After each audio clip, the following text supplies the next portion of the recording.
Hello दोस्तों, स्वागत है आपका आज के इस वीडियो में। आज के इस वीडियो में हम बात करेंगे 4 बेस्ट म्यूचुअल फंड्स के बारे में जिन्हें आप 10 साल के लिए अपने पोर्टफोलियो में कंसीडर कर सकते हैं। दोस्तों, नया साल 2024 शुरू होने वाला है और आपने बिल्कुल प्लानिंग कर ली होगी इन्वेस्टमेंट की, और अगर नहीं की है तो आपको प्लानिंग शुरू कर देनी चाहिए। दोस्तों, म्यूचुअल फंड्स बहुत बढ़िया जरिया है लॉन्ग टाइम में पैसे बनाने के लिए। आपके जो भी फाइनेंशियल गोल हैं उनको पूरा करने में म्यूचुअल फंड आपकी काफी हद तक मदद कर सकता है। दोस्तों, हमारे पास आज कई सारे म्यूचुअल फंड्स मौजूद हैं, जिनमें ऐसे म्यूचुअल फंड्स भी हैं जिन्होंने पिछले 10 सालों में 22% तक, यहाँ तक कि 26% तक के बेहतरीन रिटर्न बनाकर दिए हैं। जिन्हें आप बैंक से या पोस्ट ऑफिस से कंपेयर करेंगे तो वहां आपको 7 से 8% तक के रिटर्न मिलेंगे, और यहाँ म्यूचुअल फंड्स ने 26% तक के रिटर्न दिए हैं। तो आप सोच सकते हैं कि आपका पैसा यहाँ कितनी तेजी से बढ़ सकता है। दोस्तों, ये तो बात थी पिछले 10 सालों की,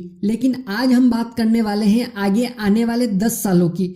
यदि हमें भी अगले 10 सालों में एक बड़ा फंड चाहिए तो उसके लिए हम आज से ही हमें अपनी इन्वेस्टमेंट को शुरू करना पड़ेगा। दोस्तों, हम पिछले 10 सालों में तो चूक गए, इन्वेस्टमेंट नहीं कर पाए, लेकिन अब हमें ये चूक नहीं करना है। हमें आज से ही अपनी इन्वेस्टमेंट को शुरू कर देना चाहिए। चाहे आप कम से कम अमाउंट से ही शुरू करें, फिर आपको उसमें रिटर्न मिलने लगे तो आप उसमें अमाउंट बढ़ा भी सकते हैं, लेकिन आपको एक बार स्टार्ट तो करना पड़ेगा। देखिए दोस्तों, म्यूचुअल फंड्स के अंदर अच्छे रिटर्न बनाकर देने की पोटेंशियल तो है। एक बार जब आप शुरू कर देंगे तो चीजें खुद ब खुद समझ आने लगेगी। तो दोस्तों, आज के वीडियो में हम इसी टॉपिक पर बात करेंगे कि यदि आप 10 साल के लिए एसआईपी शुरू करना चाहते हैं तो आप किन म्यूचुअल फंड में एसआईपी कर सकते हैं। ऐसे 4 म्यूचुअल फंड्स को हम आज एनालाइज करेंगे। तो चलिए शुरू करते हैं। तो यहाँ पर मैंने small cap, mid cap, large cap और फ्लेक्सी कैप से एक एक म्यूचुअल फंड को कंसीडर किया है। दोस्तों, स्मॉल कैप फंड ऐसे म्यूचुअल फंड्स होते हैं जो अपने असेट्स का 65% स्मॉल कैप कंपनीज की इक्विटी में इन्वेस्ट करते हैं और बाकी का 35% लार्ज मिड कैप कंपनीज की इक्विटी में इन्वेस्ट करते हैं। स्मॉल कैप कैटेगरी का पहला जो म्यूचुअल फंड है वह है Nippon India small cap fund. दोस्तों, इस फंड को लेने का क्या रीजन है वो मैं आपको बताता हूँ। सबसे पहला तो यह है कि इसने पिछले 10 सालों में, यानी जब से ये शुरू हुआ है तब से 26% का बेहतरीन रिटर्न दिया है, और एक साल का इसका रिटर्न 40% का है। और सबसे अच्छी बात यह है इसकी कि आपका पैसा बहुत सारी डाइवर्सिफाई कंपनियों में इन्वेस्ट हो रहा है, यानी 184 कंपनियों में आपका पैसा इन्वेस्ट हो रहा है, जिनमें HDFC बैंक है, कैपिट टेक्नोलॉजी है, भारत हेवी इलेक्ट्रिकल्स यानी BHEL, लार्सन एंड टर्बो है। दोस्तों, बात करें इसके होल्डिंग एनालिसिस की तो 96% पैसा आपका मार्केट में इन्वेस्ट हो रहा है। दोस्तों, रिस्क है तो रिवार्ड भी है। बात करें इसके एक्सपेंस रेशो की तो वो है 0.69%, जो म्यूचुअल फंड कंपनी आपके फंड को मैनेज करने के लिए वसूलती है, जो कि बहुत ही नॉमिनल कम चार्ज है। इसका फंड मैनेजमेंट भी बहुत सही है, इसको 4 स्टार की रेटिंग मिली है। अगर आप इसमें 5,000 रुपए की मंथली एसआईपी 10 साल के लिए करते हैं और इसके रिटर्न हिस्ट्री को देखते हुए रिटर्न मान लेते हैं 26% का, ये रिटर्न बिल्कुल भी फिक्स नहीं है। ये रिटर्न 28% या 30% भी हो सकता है, या कम में ये 22%, 20% भी हो सकता है, क्योंकि म्यूचुअल फंड में रिटर्न मार्केट की कंडीशन पर डिपेंड करता है। अब इसने जो 26% का रिटर्न दिया है उसके हिसाब से कैलकुलेट करें तो 10 साल बाद आपका फंड बन जाएगा 28,51,000 रुपए। दोस्तों, आप गूगल सर्च में एसआईपी कैलकुलेट टाइप करके जितने भी आप एसआईपी करना चाहते हैं, मान लीजिए 1,000 रुपए, 2,000 रुपए, उसके हिसाब से आप अपने फंड को कैलकुलेट करके देख सकते हैं। दोस्तों, हमारा अगला म्यूचुअल फंड है मिड कैप कैटेगरी का क्वांट मिड कैप फंड। दोस्तों, इस फंड ने जब से ये शुरू हुआ है तब से लेकर यानी ऑल टाइम रिटर्न 18% का दिया है, और पिछले एक साल का इसका रिटर्न 27% का है। बात करें इसके होल्डिंग्स की तो इसमें भी मिड कैप कैटेगरी की डाइवर्सिफाई 35 कंपनियों में आपका पैसा इन्वेस्ट हो रहा है, जिनमें Reliance Industries, Dixon Technology, Adani Power, Tata Communication जैसी कंपनियां शामिल हैं।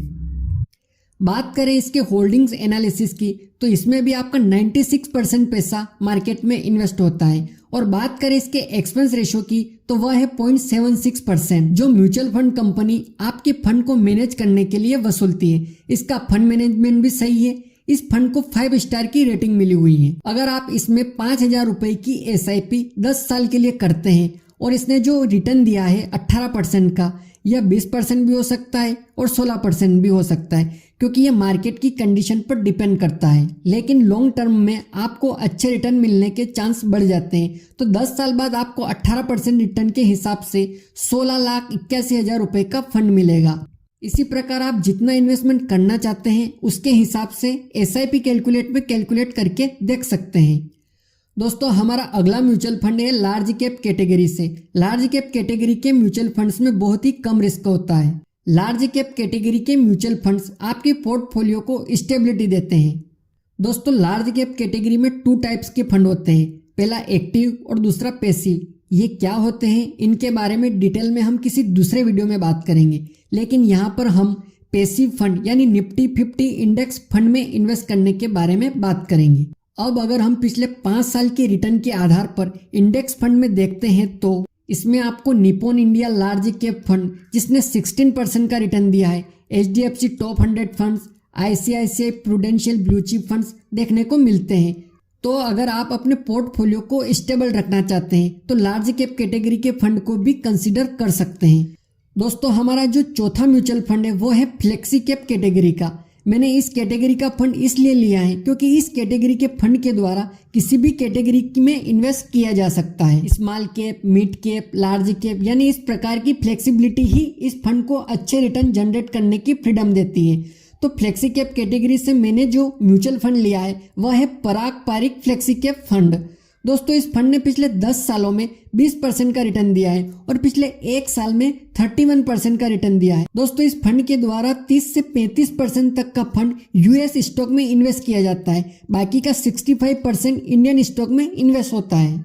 इस फंड की होल्डिंग्स की बात करें तो US company, Microsoft, Amazon, Facebook जैसी कंपनियां शामिल है और Indian companies ITC limited, HDFC bank, Maruti Suzuki जैसी कंपनीज में होल्डिंग्स ले रखी हैं।